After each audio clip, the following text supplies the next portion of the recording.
In this video, we're going to explain the term media discourse.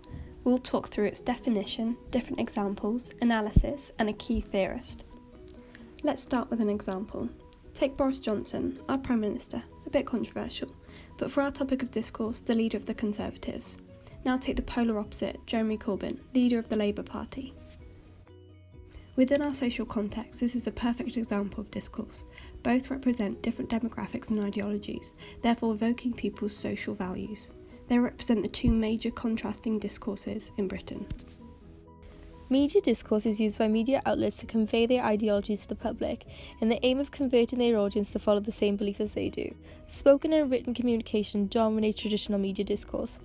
Media discourse can be broken down into three main subject areas: political, economic, and social. Non-traditional discourse allows a media projection of ideologies to a global audience, which is spread throughout social media platforms such as Facebook, Instagram, and Twitter.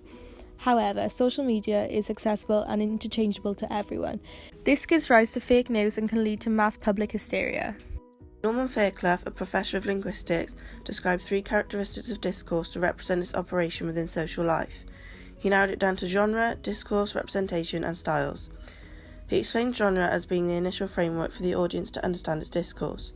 Discourse representation is crucial to evaluate the similar aspects of the world and how they can be interpreted from different perspectives. Lastly, styles allows discourse to be given a sense of identity. It allows us to match the language and its content to the communication subject and audience. Critical discourse analysis tries to identify the correlation between the use of language with the social and political context in which it is used. Van Dijk states that critical discourse analysis often arises from problems instead of discipline.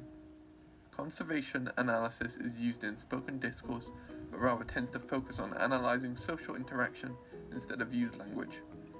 Due to media discourse being open to the public, it is allowed for discourse analysis to openly critique what they are seeing and hearing in the media.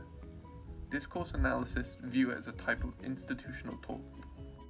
Historical media discourse was just as evident.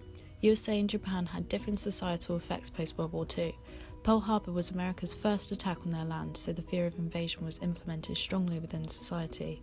The 1956 film The Invasion of the Body Snatchers drew attention to the distrust towards foreigners in the USA.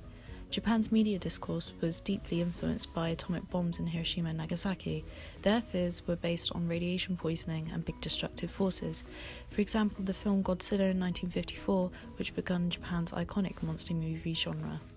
To summarise in three main points, media discourse is about ideologies.